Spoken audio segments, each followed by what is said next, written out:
Good day, everyone! I am Haley, and I was just thinking, if I were going to go on a treasure hunting adventure, who would be the best person to take along with me? This is gonna take some wisdom. Wisdom is finding out what you should do and doing it. You know who knows a thing or two about hunting for treasure? Pirates! Arr! Pirates have been hunting for treasure for generations. She'd make the perfect person to bring on my adventure! Arr! I'll find your treasure for ye. X marks the spot. Then again, the only reason pirates bury treasure in the first place is because they stole it from someone else. I'm not sure they can be trusted. Sure we can. A pirate's word is her bond. That's the code of the sea. Arr. Well, when you put it that way. Hey, wasn't your eye patch on your right eye? Oh, sorry about that. Now, about that treasure. I wonder if I should take my Aunt Jeannie on my adventure. Oh, how nice of you to think of me for your little trip. Bless your heart. Oh, I don't know. She may be a little old for treasure hunting. But then again, she was an investigative journalist for Archaeological Digest magazine for 40 years. 42 years, dear? Ooh. You know a thing or two about hunting for treasure, don't you, Aunt Jeannie? I've been around, that's for sure. Well, it seems like a no-brainer. It's obvious who I should take on the treasure hunt. It's... Thank you. Was a hard decision, I'm sure. But I'm the star that you've been searching for. In today's story, we'll hear about a king who had a hard decision to make. Follow the advice of his friends or people who are older and wiser. It's fun to talk that way. I imagine doing it for our whole adventure. Nope. I'll see you soon. The Bible. It's 66 books of history, stories, letters, and poetry that fit together to form God's one big story. The epic adventure of how He created us and loves us so much that He made a way to rescue us. As we travel through the Bible, from Genesis to Revelation, we discover people who met God and found their lives changed forever. Now, for an amazing story, inspired by the book of 2 Chronicles, chapter 10. For over 40 years, King Solomon ruled over Israel. During that time, he did some pretty amazing things, like building a breathtaking temple for the Lord and a beautiful palace for himself. He received visitors from all over the world. He shared with others the wisdom God had given him. Much of this wisdom can be found in the book of Proverbs, including this advice on how to gain wisdom. Walk with wise people and become wise.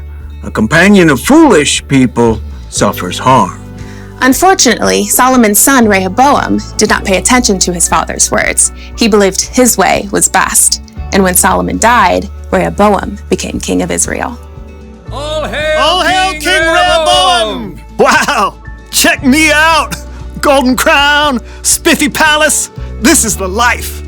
Though the kingdom was strong under Solomon, he made the people work extremely hard. Now the Israelites wanted to see how this new king would treat them. Led by a man named Jeroboam, they came to see the king. Hey! You stole my name! It's Jeroboam, not Rehoboam. Whatevs, Jer. Now what do you want? Your father made us work very hard. Let us take more breaks and we'll serve you well. Sounds like you want to slack off. We just need a little more vacay time. Then we'll be ready to give it all we got. Well, come back in 3 days, Jer.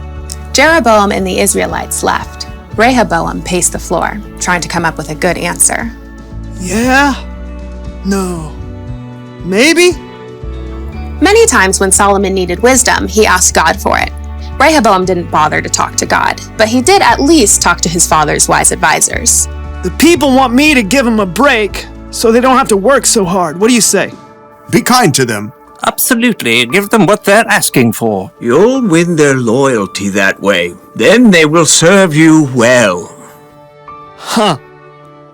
Instead of taking the advice of these wise men, Rehoboam decided to ask his buddies, the guys he had grown up with.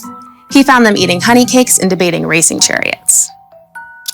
Gotta go with gold rims is what I say. Nah, gold is all show. You have to add some diamonds for traction. Hey guys, Yo, What is up, my man? people want me to give them a break so they don't have to work so hard. What do you say? oh, this is good. You get to do the real king stuff now. You gotta show them who's boss. They think your dad was tough? Tell them my pinky finger's stronger than my daddy's legs. Yeah, and my dad gave you a heavy load, but you haven't seen nothing yet. I am gonna lay it on you. Yeah. Rehoboam frowned. He thought hard. For 2 whole seconds. Whoa! You guys are good! I'm totally doing that! After 3 days, Jeroboam and the Israelites with him returned. Hey! Jer!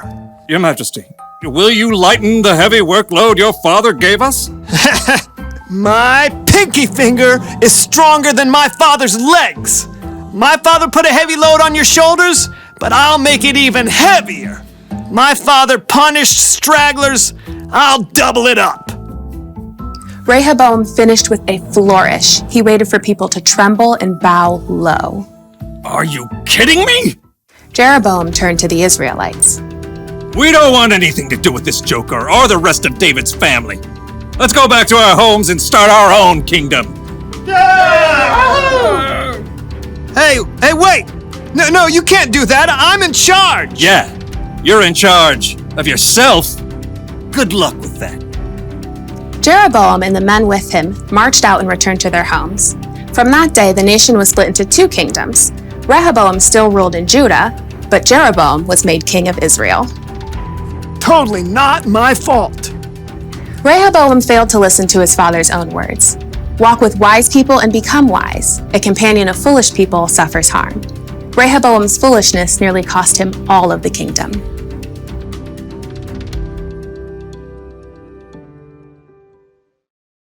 King Rehoboam made the wrong choice. He should have remembered what his father, King Solomon, wrote. Walk with wise people and become wise. A companion of foolish people suffers harm. That means if you want to become wise, you should find someone who's wiser than you to spend time with. Jesus' disciples spent 3 years hanging out with him, listening to him teach, watching the wise way he lived.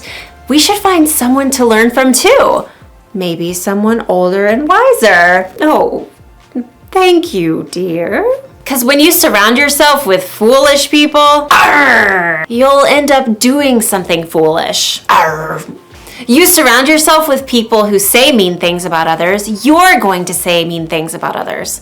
With angry people, you'll be angry. With people who break the rules, yep, you know what's gonna happen. But hey, you've been around, right? You know the difference between someone who makes wise decisions and someone who doesn't. So, pick your friends carefully and find someone older and wiser to be your mentor, someone you can learn from. Here's the one thing to remember today. Hang out with wise people. Ask God to help you find the wise people in your life. He wants you to have wisdom, remember, and He can use other people to help show you the way. So, what do you say, Aunt Jeannie? You want to go on an adventure with me? Haley, my dear, I was made for adventure. Well, all right. I'll see you all next time. Bye. Bye from me too.